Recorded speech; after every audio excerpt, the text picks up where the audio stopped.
Imagine a cave 30,000 years ago, so deep inside a mountain that not one photon of sunlight has ever touched its walls. No torches yet, no fire close by, just black, the kind of black most people alive today have never actually experienced, because even your bedroom at night has some source of light leaking in from somewhere. Real darkness, the kind where you hold your hand an inch from your face and see absolutely nothing. Now imagine a human being, alone, walking through that darkness, not stumbling around helplessly, not frozen in fear, moving, surviving, even hunting. How is that possible? How did a species with no night vision, no biological flashlight, no special glowing eyes like a cat manage to function and in some cases thrive in total darkness for hundreds of thousands of years before the invention of reliable artificial light? The answer is stranger and more impressive than you'd expect, and by the end of this video, you'll understand why the human body was never actually built to see in the dark at all. It was built to do something even smarter. Let's start with the obvious question everyone assumes first. Did ancient humans have better night vision than we do today? The honest answer is no, and yes at the same time, depending on what you mean by better. Biologically, ancient human eyes were built exactly like yours. Same rods and cones, same basic structure. There's no evidence that early humans could physically see better in zero light than a person today. In fact, if you took someone from 30,000 years ago and placed them in a lightless cave next to you, their eyes would perform almost identically to yours, which is to say, poorly. Human eyes are simply not built for true, total darkness. We are a daytime species. We evolved to hunt, gather, and travel primarily when the sun was up. But here's the twist. While their eyes weren't superior, their relationship with darkness was completely different, and that difference is the actual answer to how they survived it. The first major factor is something scientists call dark adaptation, and it's something almost every modern human has lost the ability to fully experience. When your eyes are exposed to darkness for an extended period, not 5 minutes, but 30 minutes, an hour, sometimes longer, your pupils dilate to their maximum, and a chemical called rhodopsin builds up in your rod cells, the cells responsible for low light vision. This process can take up to 45 minutes to reach its peak in a fully healthy human eye. Once it does, human night vision improves dramatically compared to normal daytime function. Not to the level of an owl or a cat, but enough to make out shapes, movement, and general terrain in surprisingly low light. Here's the key difference. Ancient humans lived their entire lives constantly cycling in and out of natural darkness, with none of the artificial light pollution that surrounds us today. Their eyes were almost always at least partially dark adapted, especially at night, because there was no light bulb, no phone screen, no street light to interrupt the process. Modern humans, by contrast, almost never reach true dark adaptation because we're surrounded by artificial light sources constantly, even in what we consider a dark room. Ancient humans lived inside a level of natural night vision most of us have never even experienced, simply because their environment allowed their biology to fully do its job. But dark adaptation alone doesn't explain surviving something like a lightless cave or a moonless, overcast night in a dense forest, where even fully adapted eyes see essentially nothing useful. For that, ancient humans relied on something even more important than their eyes, their other senses, trained to an extraordinary degree most modern humans have simply never needed to develop. Think about how much you rely on sight right now in your daily life. Nearly everything you do assumes usable light. Ancient humans, especially those living in regions with long dark winters or extensive cave systems, developed radically enhanced non-visual navigation, hearing sound reflect off cave walls to judge distance and space, similar in principle to how bats and dolphins use echolocation, though far less refined. They relied heavily on touch, memorizing the exact texture, temperature, and shape of a path they'd walked hundreds of times, to the point where their feet and hands could essentially read the terrain like braille. They used smell far more actively than modern humans do, identifying moisture, mineral deposits, animal presence, or even the direction of moving air currents deep underground, which often signals a hidden passage or exit. This is not a small adjustment. This is a completely different way of moving through space, built from childhood, refined over a lifetime, passed down explicitly from parent to child, because getting lost in true darkness, especially underground, could mean death by exposure, starvation, or falling into an unseen pit or drop. There's also a psychological factor here that's just as important as the physical one, and it's something modern humans have almost entirely lost: comfort with darkness itself.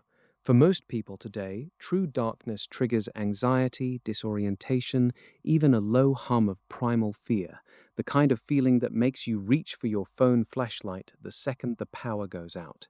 That fear isn't irrational, it's actually deeply evolutionary, tied to the reality that humans, unlike many nocturnal predators, are vulnerable in darkness. But ancient humans, particularly those in regions with extreme seasonal darkness or communities who used deep caves for shelter, ritual, or storage, developed a learned tolerance to it that most modern people never build, simply because we're never forced to. Children in these communities would have been gradually exposed to darkness from a young age, learning to control fear responses, slow their breathing, and stay mentally calm and oriented even when visual information disappeared entirely. This isn't a myth or exaggeration. Anthropological studies of communities who still practice traditional lifestyles with minimal artificial light show measurably lower fear and anxiety responses to darkness compared to populations raised under constant electric lighting. In other words, part of seeing in the dark wasn't about the eyes at all. It was about the mind staying calm enough to use every other sense fully and effectively, instead of freezing in panic. Then there's fire, and this changes the entire equation once it enters the picture. Once early humans mastered controlled fire, likely somewhere between 400,000 and 1 million years ago, depending on the population and region, true absolute darkness became a rare and specific challenge rather than a nightly reality. Fire didn't just provide light, it fundamentally reorganized human social and biological rhythms. Communities gathered specifically around firelight, extending usable daylight hours artificially for the first time in the history of any species on Earth. This is a genuinely staggering evolutionary shift. No other animal has ever done this. Fire meant tools could be made after sunset, food could be cooked after sunset, stories, warnings, and survival knowledge could be passed down after sunset, safely, without total darkness stopping every form of human activity the moment the sun disappeared. But here's the important nuance. Even with fire, most ancient humans still spent significant portions of their lives in near total or fully total darkness, inside caves beyond the reach of firelight, on cloud-covered moonless nights while traveling, or simply because fuel for fire was scarce, expensive in effort, or reserved for only the most necessary moments. This is exactly why the combination of dark adapted vision, heightened non-visual senses, learned psychological calm, and fire together created a complete survival system, not any single one of these on its own. There's one more piece of this that most people never consider, and it might be the most fascinating part of the entire story. Ancient humans used darkness intentionally, not just endured it. Some of the deepest, most stunning prehistoric cave art ever discovered, sites so far underground that reaching them today requires specialized equipment and hours of careful crawling through narrow passages, were created by people working in absolute darkness, using nothing but small handheld flames or rendered fat-burning lamps that provided only a tiny, flickering circle of light.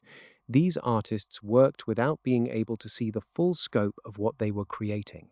They memorized wall shapes, took mental notes across multiple visits, and returned again and again, building extraordinarily detailed images piece by piece, almost entirely from memory and touch, guided by only the smallest sliver of visible light at any given moment. Some researchers even believe certain cave sites were specifically chosen because of their extreme darkness. The total sensory deprivation was considered ritually or spiritually significant, tied to ceremonies, coming of age practices, or connections many ancient cultures believed existed between darkness and other unseen realms of experience. Think about that for a moment. Not only did ancient humans survive darkness, some of them turned it into one of the most profound creative and spiritual environments available to them, producing artwork that still leaves modern archaeologists in stunned silence tens of thousands of years later. So, the real answer to how ancient humans saw in total darkness isn't really about seeing at all. It's about everything they built around the limitation of sight: sharpened hearing, refined touch, active use of smell, psychological training from early childhood, the revolutionary use of fire, and in some cases, an intentional, almost spiritual relationship with darkness itself that most modern humans will never personally understand, because we've spent our entire lives surrounded by artificial light, switching on the moment we need it. The next time the power goes out at your house and you feel that immediate flash of unease reaching for your phone flashlight, remember this: your ancestors lived, worked, created, and even found meaning inside darkness far more total and far more permanent than anything you'll ever face by accident. And they did it without a single light bulb, using nothing but the senses, the training, and the calm that modern life has quietly stripped away from almost everyone alive today. If this made you think differently about something as simple as flipping a light switch, you're going to want to see what ancient humans did when a baby wouldn't stop crying through an entire freezing night, because the survival instincts involved there are just as surprising as everything you just learned here. Subscribe if you want to keep uncovering the hidden survival science behind everyday human history, because the deeper you look, the clearer it becomes. Nothing about ancient life was primitive. It was precise, adapted, and passed down at the cost of real lives. I'll see you in the next one.